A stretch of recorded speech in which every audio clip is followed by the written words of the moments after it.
Hello, merry Christmas. তো কাল ছিল বড়দিন, তাই আমরা চলে গেছিলাম আমাদের বাড়ির বাগানে পিকনিক করতে। দেখো এখানে আঁকা বানিয়ে ফেলেছি, আর এখানে দেখো আমাদের সব বাচ্চা বাচ্চারা খেলা করছে।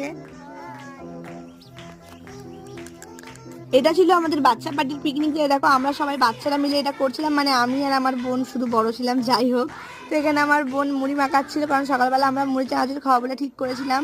তো মুড়ি চানাচুর পেঁয়াজ দিয়ে ভালো করে মেখে সকালবেলার খাওয়াটা আমরা খেয়ে নিয়েছিলাম। তারপরে সমস্ত সবজিগুলো একে একে কেটে নিয়েছিলাম, যেহেতু আমরা সিম্পলের উপরে রান্না করবো ঠিক করেছিলাম। প্রথমে আমরা ভাতটা করে নিয়েছিলাম, তারপরে সমস্ত একে একে ভাজাগুলো করছিলাম, আর সমস্ত কুটনো কোটার দায়িত্ব ছিলাম আমি, আর আমার বোন ছিল রান্নার দায়িত্বে। এখানে আলু ভাজা অলরেডি হয়ে গেছে, আর এখানে চিকেনটাকে আমি ভালো করে একটু ধুয়ে নিচ্ছি। এবার আস্তে আস্তে ম্যারিনেট করতে হবে, আদা বাটা রসুন বাটা সব এখানে হয়ে গেছে। তারপরে দেখো ফাইনালি মাংসটা উফ কি দেখতে লাগছে বন্ধুরা, দারুণ। তারপরে আমি একটা চিকেনের বড়া ভাজছিলাম, যেহেতু সলিড পিসগুলো বেঁচে গেছে, তারপরে আমরা বন্দি দিয়ে খেতে দিয়েছিলাম। ব্যাস, আজকের ভিডিওটা এইটুকুই। তো কেমন লাগলো জানি অবশ্যই। বাই।